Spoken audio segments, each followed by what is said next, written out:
Comprenez-vous quelle sorte d'église le Seigneur construit? Construit-il une société, une mission ou une assemblée? Non. Il construit une église pure, une église avec un véritable fondement, où sa vie peut couler et sa lumière briller. Les chandeliers d'or donnent une lumière pure, aucune fumée d'aucune sorte. Vous voyez des gens fumer comme des lampes tempêtes.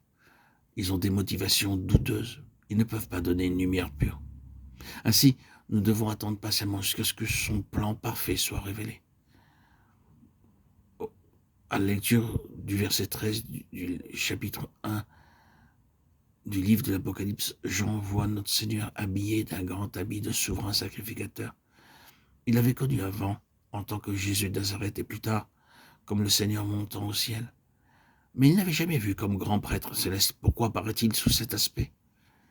Sa présence comme souverain sacrificateur au milieu des 7 chandeliers d'or parle du ministère d'intercesseur du Seigneur Jésus-Christ.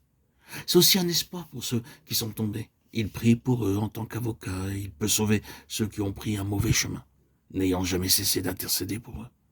Il ne les condamne pas. Il prie pour eux. Il élève, les relève et les restaure. Même pour Démas, qui avait abandonné le Seigneur et son travail, le Seigneur Jésus a continué de prier jusqu'à ce qu'il soit restauré. En tant que co-ouvriers avec le Seigneur Jésus-Christ, nous aussi, nous devons apprendre à intercéder. Nous voyons souvent les serviteurs de Dieu attaqués sévèrement par Satan, par différentes tentations.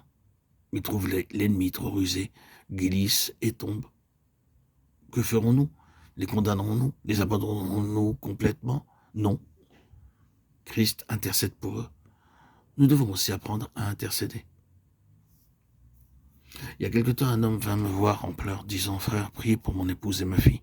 Elles m'ont abandonné toutes les deux et sont parties avec quelqu'un d'autre. » Je priai pour lui et l'homme s'en alla.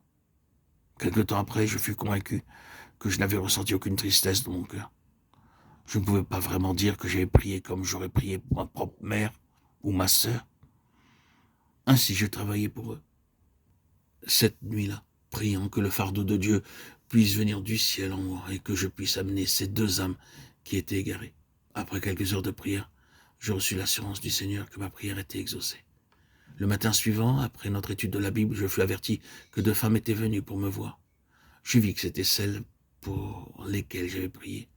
Elles dirent « Frère, nous ne savons pas pourquoi nous sommes venus vous voir, mais alors que nous avions fait déjà plus de 3 kilomètres sur la route, nous sentîmes quelqu'un nous contraindre à venir ici pour demander de prier. » Elles commencèrent à pleurer amèrement et à confesser leurs péchés et leur honte. À partir de ce jour, j'ai vu un réel changement en elles. C'est ainsi que par notre ministère sacerdotal d'intercession pour ceux de nos collaborateurs qui ont défailli, Dieu amène la victoire et les restaure pour lui. Je puis humblement vous supplier et non pas vous condamner. Ce n'est pas notre travail de juger nos frères. Ne soyez pas découragés.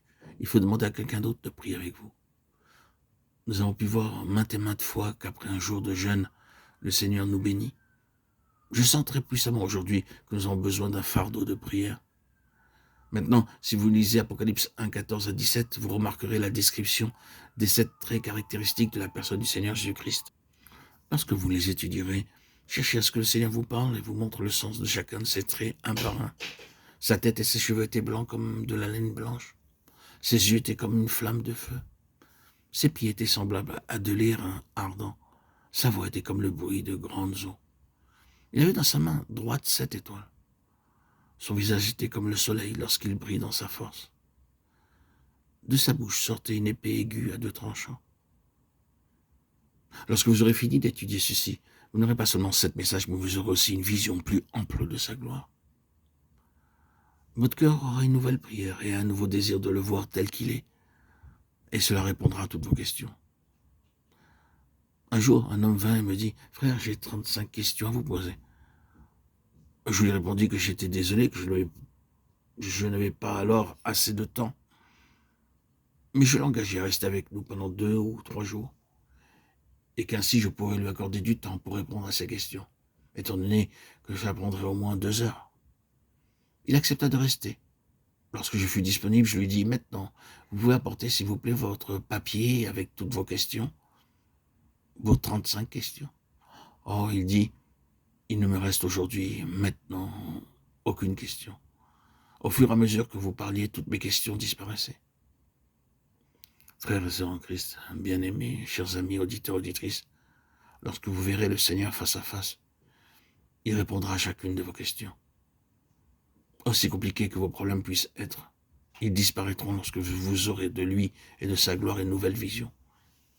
Alors, vous aussi, comme Jean, vous tomberez à ses pieds.